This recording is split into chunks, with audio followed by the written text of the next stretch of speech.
ang mga tao nga nagsalikway kang Kristo. Kay si Pablo gipakita dinhi kanang pulo nga kay wala ko gikaulaw, so wala siya maulaw nga midawat. Wala pud siya maulaw nga gipaambit.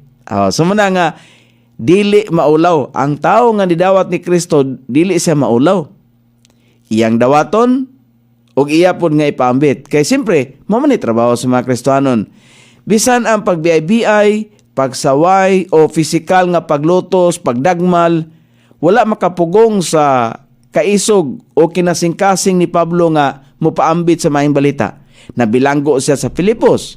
Giabog siya gikan sa Tesalonica. Gipabiya siya gikan sa Berea. Gibiay-biay siya sa Atenas. Giisip nga usa ka buang dito sa Corinto. O gibato pag-abot niya sa Galacia. Apan si Pablo nagpabilin nga matinguhaon sa pagsangyaw sa maayong balita dito sa Roma.